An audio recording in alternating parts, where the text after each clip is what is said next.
हम अपने चारों ओर बहुत सारे जीव जंतुओं को देखते हैं। कुछ जीव चलते हैं तो कुछ रेंगते हैं, कुछ जीव तैरते हैं तो कुछ उड़ते हैं। अंतरिक्ष में तैरते हुए यह नीला गोला पृथ्वी हमारा घर है, लेकिन हमारी यह पृथ्वी आई कहाँ से? हेलो डियर स्टूडेंट्स, आज हम जानेंगे पृथ्वी की उत्पत्ति एवं पृथ्वी पर मानव जीवन कैसे विकसित हुआ।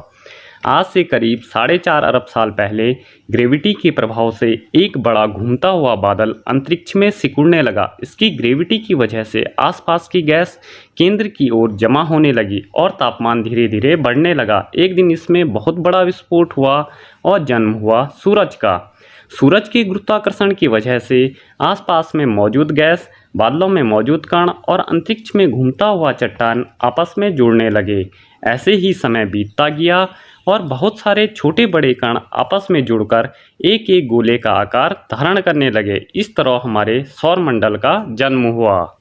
हमारी पृथ्वी भी इन्हीं ग्रहों में एक है। जन्म के समय पृथ्वी पूरी तरह आग का एक गोला थी, लेकिन ग्रेविटी की वजह से धरती में मौजूद भारी पदार्थ जैसे आयरन, कॉपर पृथ्वी के केंद्र में जमा होने लगे और पृथ्वी के बाहरी हिस्से ने धीरे धीरे ठंडा होकर क्रस्ट का निर्माण किया।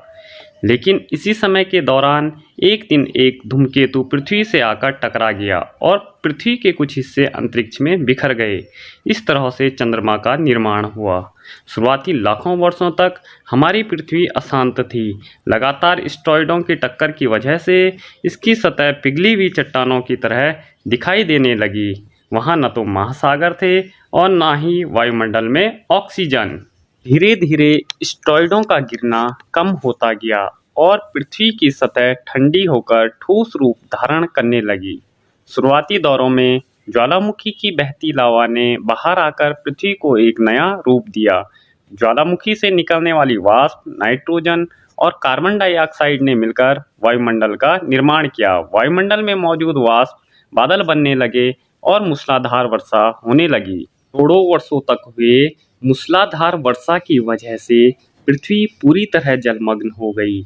इस तरह से महासागरों का जन्म हुआ। करीब 4 अरब साल पहले महासागरों के अंदर जीवन का निर्माण होना शुरू होने लगा। पानी में मौजूद हाइड्रोजन, नाइट्रोजन और कार्बन ने मिलकर एमाइनी एसिड का निर्माण किया।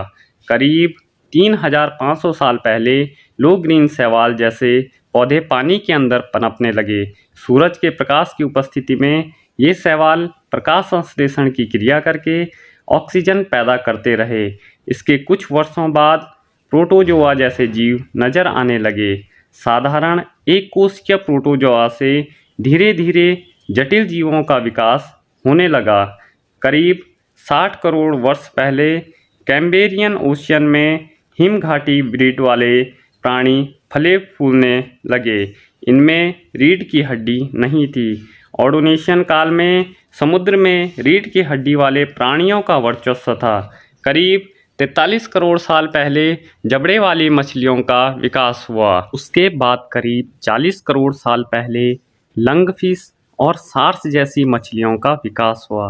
35 करोड़ साल पहले कुछ प्राणियों ने समुद्र से निकलकर धरती पर आए और इस तरह से उभयचर यानी एम्फीबियन बन गए। पर्मियन पीरियड में पहले सरीसृप यानी रेप्टिलिया का धरती पर आगमन हुआ। ट्राइसिक पीरियड में प्रारंभिक डायनासोर आकार में छोटे और तेज थे। जूरेसिक पीरियड में जमीन पर विशालकाय डायनासोर डिप्लोथेकस और रैक्योसोरस विचरण करते दिखाई दिए। करीब 14 करोड़ साल पहले 50 फीट पंख वाले डेराडोन का विकास हुआ। ये उड़ने वाली पहली मांसाहारी प्राणी थी।